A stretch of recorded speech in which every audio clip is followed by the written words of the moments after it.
you guys? It's me and my little Halloween cat Mona today.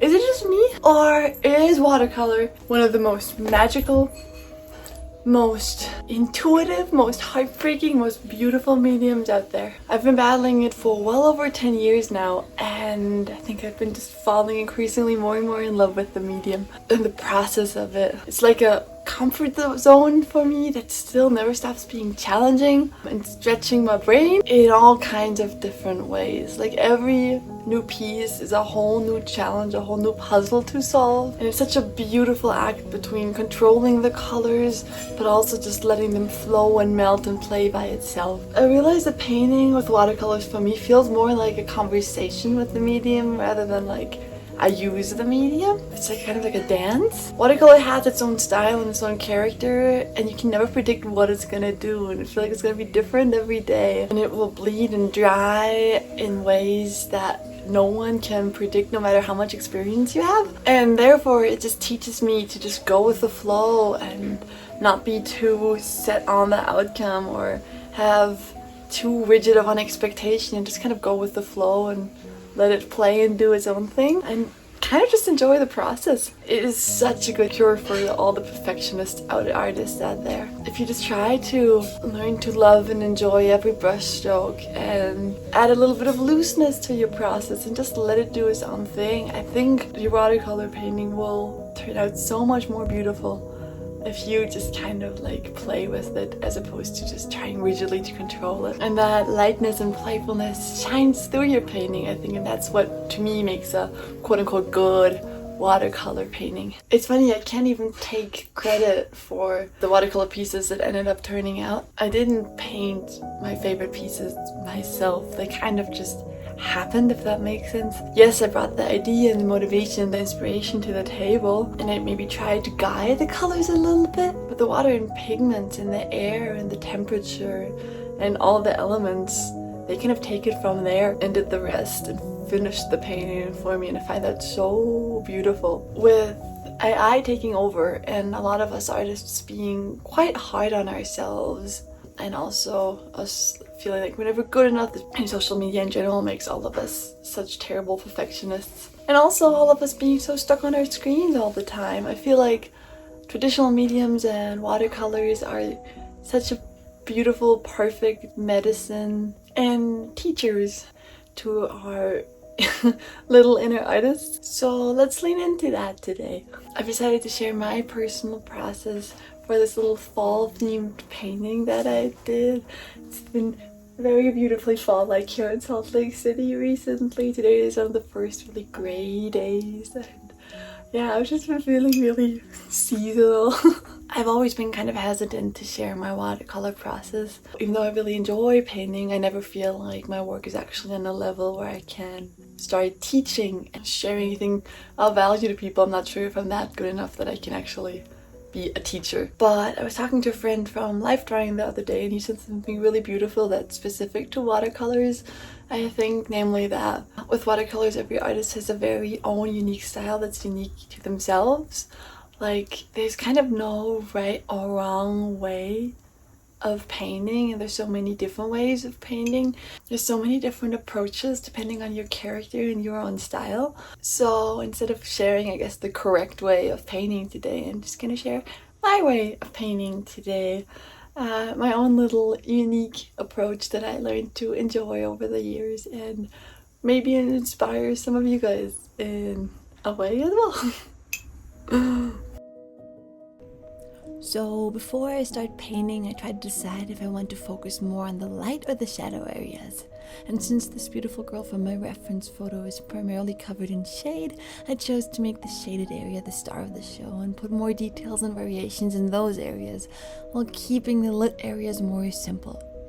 And because with watercolor, which is a translucent medium, I need to work from light to dark, I start with a very simple, very light, very watery wash of skin tone, using mostly ochre, alizarin crimson, and burnt sienna here. And the tiniest hint of purple to put some cools in there to balance the warms. Adding lots of water to let the colors bleed and merge and melt is crucial to me in my first step. I'm trying to control my values here and not go too dark, but you can be a little bit bold with the colors since they will dry much lighter than I always expect. And if there are any highlights or points of white, make sure to leave that section dry and not accidentally paint over it. I like putting little highlights on the nose, and the tip of the nose, or in this case on the lip. While the skin wash dries, I start painting the first layer of hair using a warm mix of burnt sienna and ochre again. And I kind of wanted to give her a super simplified headpiece, kind of a fall-themed crown of sorts. So leaves and warm colored flowers and butterflies. And I'll have those bright first washes of colors bleed and merge with the hair color a bit. I'm not attached to clean edges or putting a lot of details here.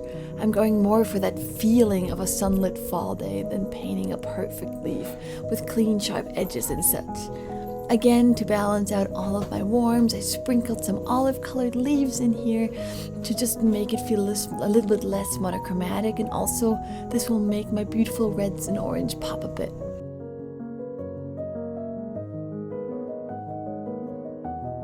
On the shadow side of my portrait, I decided to go ahead with the first dark color of burnt umber and a tiny bit of ultramarine, I think. And you can see that the skin color hasn't fully dried yet, so my darks bled a bit into her cheeks, but that's okay. That's the beauty of watercolor.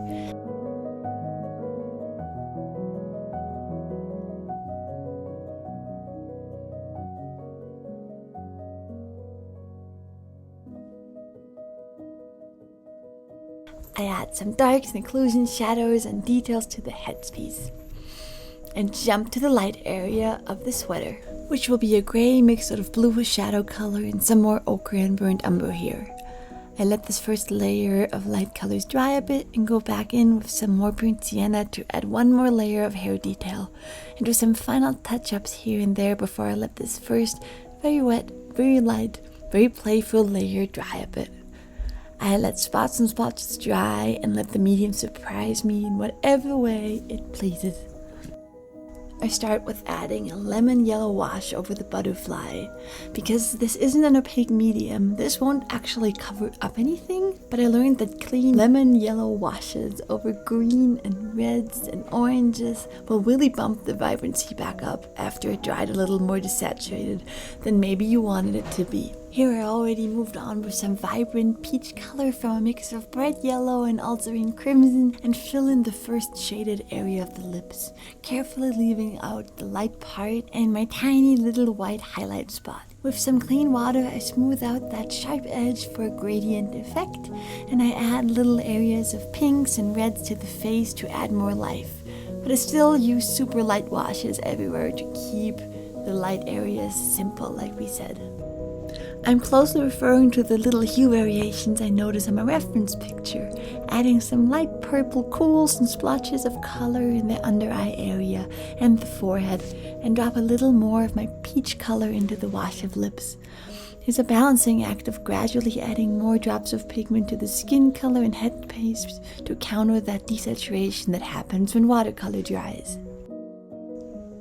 I add some light greenish gray for the eyes, and this is also when I decide to go with the first layer of bolder darks for the dark parts of the hair, the occlusion shadows and eyebrows, again using burnt umber and ultramarine. I don't really have a black in my watercolor palette because blacks tend to just gray out all my other colors, whereas this mixture of dark brown and blue still has color and character, I think. And I can decide if I want more of a warm or a cool black depending on how much brown or blue I add. This is the comfort zone color for darks that I got used to, but you can also use other complementary colors like reds and greens to make your own kind of black that you like. Here's me noodling around with my little butterfly friend until I move on to the shadow color of the sweater, which is the same ultramarine and burnt umber mixture again. You can see that I added quite a bit of water again to give my colors the opportunity to loosely blend and merge together, and I mix more cools and warms here just for some variation. Okay, now we come to the scariest part of my painting, the shadow across the face. This is always risky, so before I keep going, I wash my palette and brush and get a fresh cup of water to set myself up for success. And then I closely look at the shade color on my reference. What matters here more is the value of the shadow than the colors, but I love how many subtle hue shifts I see here. For example, I see some olive greens and ochres and oranges and pinks and purples, and I kind of try to add them all while doing a big bold wash of shadow carefully all across the face. You can see why this is so scary for me, but I think this is also one of the moments when watercolor kind of rewards you for being bold and courageous and just painting over some of the work you already did, some of the things you might have gotten attached to, like the eye here, because that's kind of how nature works, and I love when you can kind of have this lost and found in certain details and areas as opposed to having details evenly distributed all across the image that you painted. I add a few more shaded areas and occlusion shadows bleeding around where the headpiece meets the face, and some more shadows in the headpiece and sweater area, just having a few more darks bleed here and there while the color is still wet, and just adding details and occlusion shadows at the headpiece wherever I see fit, with some burnt sienna wash to bring some color back. Been working with a lot of subtle grays here. And now this is where I'll take some clean water and I smooth out the edges around the neck and chin area, just like we did in the lips. You can see how like the shadow isn't perfectly crisp on the edges all around, especially where there's rounded areas. There might be some softness in the shadow, and if you get that right, it really feels more like a shadow than, just like a shape. Because we established that the shadow area is the star of the show and not the light area, I really allow myself to go into detail with the little color and hue variations that happen in the shadow, adding my oranges and purples and greens and pinks wherever I see them in the reference, and also, darkening certain areas, giving some variation in value in the shadow area as well. You can see the shadow isn't evenly dark everywhere, it's not evenly light everywhere, it doesn't have the same color everywhere, and I allow myself to really get that right, and keeping the light areas more simple. I also go back in for another shaded layer for the lips. There's this very bold shadow and color around the lips still, and I let that happen. Same with little wrinkles and creases around the face and eyes. This is where I subtly decide what darks and details to bring out in the face.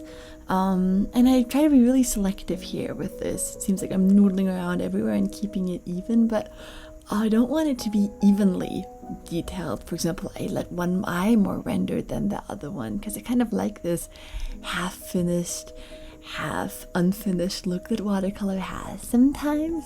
It's this loose and whimsical quality that I love about watercolor, that even though I am officially now in the noodling stage where I just add little dots of hue and darker shaded areas here and there, and I spend more time just staring at my painting and thinking than actually painting. This is where I need to make sure that I don't lose this whimsical loose quality. So I add final little notes to make the painting feel balanced, smooth out the separation between the headpiece and face to make everything feel a little bit more integrated, and then I force myself to stop before it looks like I was fighting and controlling the medium too much. And I'm so happy with the way it turned out. It's loose, it's playful, it's challenging, and that's all I want for my watercolor pieces. Thank you so much for watching. This was really fun for me to share. I'm happy with the way the painting turned out, and I'm happy that I can now record the process like that. I would love to do more of these. This is one of my big passions, watercolor, and yeah, it's just really fun to connect to you guys like that. Let me know if you have any questions. As always, please check out my Instagram, and yeah, I'll guess I'll just see you guys in the next one. Bye bye.